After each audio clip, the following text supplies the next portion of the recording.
What's up, people? I'm Shaggy the Opinionated Hippie, and this is part 6 of my analyzing, dissecting, replacing, reworking, whatever, Apple Music's list of their top 100 albums of all time. I'm approaching this as if I'm one of the final 5 editors on this list. The list has been a bunch of people worked on this list, and now 5 of us get our final say. So the limitations I'm putting on it, just to make it interesting, I can replace, take off, just remove 20 albums, replace them with whatever I want. I can keep an artist but replace the album. I can do that 5 times. And then I can just move anything wherever I want. So far, I've taken off 13 albums in the top 50. I've replaced but kept the artist for 4. So I'm only going to do that one more time. So I'm going to be very, very particular about that and maybe even change that completely made up rule. And as far as moving stuff, that'll drop at the end. So anyways, 50 through 41, yeah, I'll talk through them, put the list up, bunch of lists at the end, and we'll see where we stand at this point. All right, number 50, Kate Bush's Hounds of Love. 100%, this is staying on the list. I think you could put The Kick Inside her debut on here in place of this. You can definitely put The Sensual World in here. I personally love 50 Words for Snow. I think that's a great album. But yeah, this 100% deserves to be on here. 50 might be about the right place. So I'm not moving this in any way, shape, or form at this point.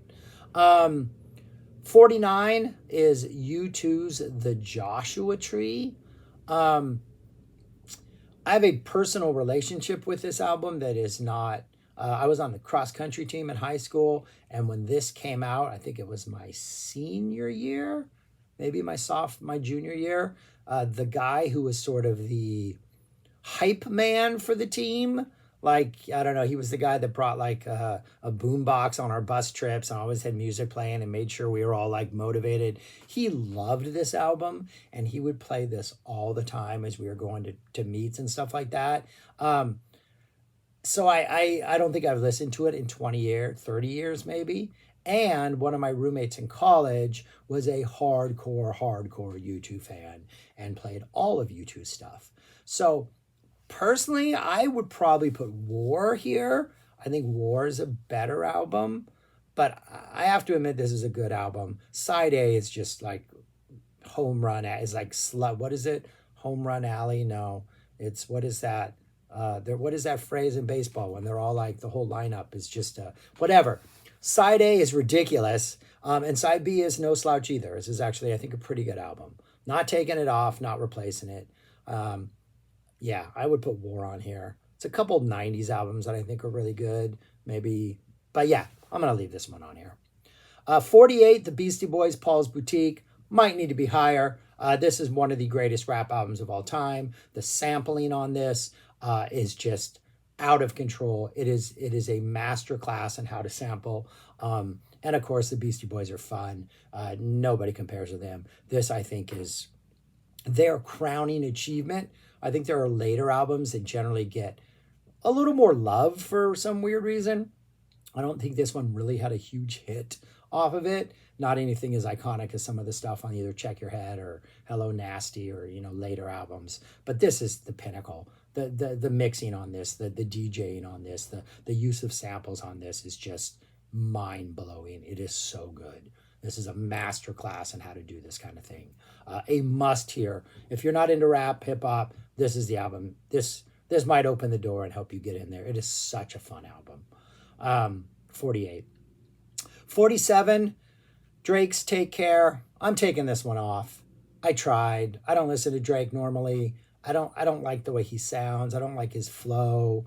And personally, Drake, I think you need to maybe take a vacation for a year. Let the craziness die down. Wait for Kendrick to drop like another album so we can talk about something else and not talk about how Kendrick has just completely destroyed you over the past couple months. I'm filming this about 3 to 4 weeks after the whole Kendrick Drake stuff seems to now be over. Dust seems to be settling. Kendrick is still on top of the game, and Drake may have issues. But yeah, I don't see this. I understand this is like his deep, mature album. He tries drop some R&B and not be a rapper, and it just doesn't work for me. I don't get Drake, never have. So yeah, so I'm taking this off. Number 46 is Bob Marley and the Wailers, Exodus. 100% this is staying on the list. I think this might be this is the highest ranked reggae album, which means one, it needs to move up. It'll probably be higher than this. It's just an incredible album. Side B is like straight up Murderers Row. That's what I was looking for. Is a straight up Murderers Row of like classic, iconic, like reggae songs. I teach at a school where every morning we do like a morning story. The entire school gathers and we tell an oral story, and then we do a song. Like half the song, I think every song on side B of this album we've sang at one point in the morning. It's so much fun to hear like 5-year-olds walk around the school just going, every little thing is gonna be all right. I mean, it's a beautiful, beautiful thing. Title track, Exodus, is one of the greatest reggae songs ever. The first side is absolutely no slouch at all. Yeah, just an absolutely perfect album. I don't think there's anything else on here, like Jimmy Cliff. I don't think there's any Peter Tosh, no other sort of iconic reggae artist on here. So this one may have to go higher. But yeah, definitely keeping it. Number 45 is Bjork's Homogenic. Definitely keeping this one on. She also has maybe 3-4 albums that you could also put on this list, and arguably she maybe should be on here twice. But this thing is like best use of electronic instruments. It's a techno pop dream out of this world. Like nobody sounds like Bjork. Bjork's voice at times literally just sounds like another instrument, in which, like, you know, she sang into a synthesizer and it's just a bunch of sampled Bjorkness. It's just state of emergence. I mean, just so many songs on here. Her performance, the lyrics, the melodies, the weird use of it sounds like no other artist ever. It is an absolute masterpiece of an album. One of many that Bjork has. 100% staying on here. Number 44. Speaking of another artist that maybe should have more than one in the top 100, but we'll limit it to one just for the sake of this game we're playing. Stevie Wonder's Innervisions. I would say he has 5 albums that you could put on this. Maybe 6. Maybe 7. Music of My Mind, I think, could qualify on this. Talking Book, Songs in the Key of Life, of course. Fulfillingness's First Finale. Is that the name of this? That name of that album always gets me. He's got an album from like the late 60s that was pretty good. But I understand Innervisions. It's pretty awesome. It's pretty perfect. It kind of captures sort of the lyric and the music, and it's kind of got a little bit of everything. But like, I think if one had to be on here, I kind of think it should be Songs in the Key of Life. Like, I really think a double album, and he pulls it off, and there's so much greatness on that album. But heck, not Talking Book, Hotter Than July. My mom played that to death when that came out. Hotter Than July is a great album. Yeah, Stevie.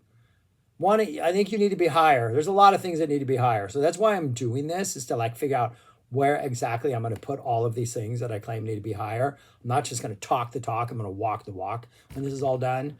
But yeah, 44 is good. 43, Talking Heads, Remain in Light. This is not the one I would have put on this list. It is not my favorite Talking Heads album, but I 100% understand why this was the one that was picked. I think if you're like an ethnologist, or, you know, you're studying a different culture and somebody presents you a list of like the greatest musical achievements, Remain in Light makes sense. You know, the sort of the musical genres, the different musical vibes coming together, the new wave angstiness of David Byrne with like the world beat and the different kind of music, and just the experimentation and all of side B, and like there's a lot on here that I think makes for a good list like this. Not my favorite, not the one I would put on here, but I'm not taking it off. I might move it down as I have to make room. I think Innervisions is better than this, which is above there. I think Bjork is better than this. I think the Bob Marley is better than this. I think the Beastie Boys is better than this. Maybe even Kate Bush.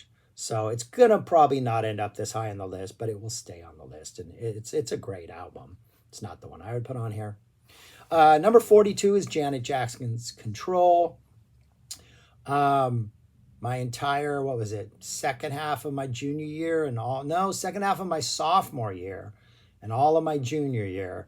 Yeah, this album was played at every single high school event I went to and every single party, and it was in parking lots, and we had an open campus and you could pretty much go eat wherever you want, and this album was being played all over the place like crazy. It is a little dated now. I wish the production was a lot warmer and that you had real musicians and not the there's a this is an 80s sound that to me is not that. If this album was to be redone, it could be a much warmer, funkier, just a little looser album. It is still fantastic. The melodies are fantastic. The songs are fantastic. It's not something I listen to a lot, but putting it on was like going through, like, memory hall or whatever. Memory lane. Not good with words this morning.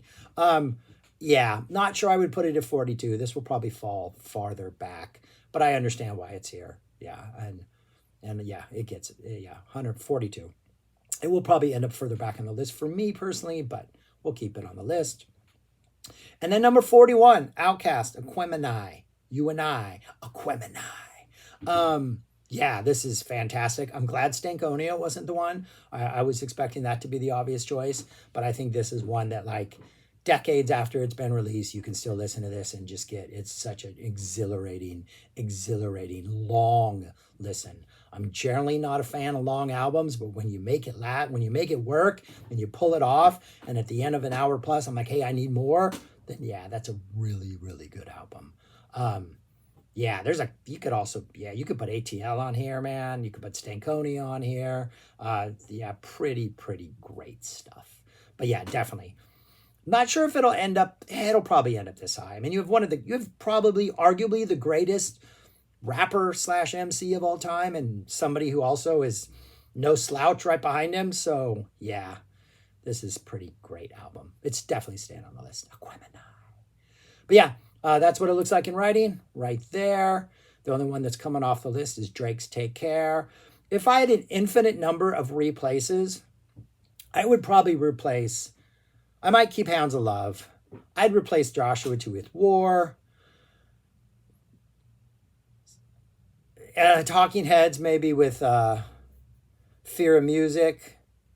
That's about it. The rest of those, I might have more personal favorites, but I understand why they're on here, and a couple of those I'm not touching. Paul's Boutique and Exodus, yeah, those are the right choices. But anyways, that's what that list looked like. Here's everything I've taken off so far that I definitely don't think should be on the list. I explained more in depth on the videos for that list. And then here is everything that I've kept on the list, though, where they are and what numbers they are. That will change by the time we're done with all this stuff. Though I did make particular note of a couple of them in the corner that I definitely think would be higher. So just to keep notes for myself. But anyways, yeah, that's all I got for this part of this list. Yeah. This has been fun. I enjoy doing this. And part of the reason is to like Drake. I had not listened to that a lot. I'm not a huge Drake fan. Wanted to give it an honest listen because it's on the list. And I'm like, still not a Drake fan and still not gonna listen to him too much. And I actually think he should take a break till the dust settles completely. All right, that's all I got. Thanks for watching. Peace. Talk to you later.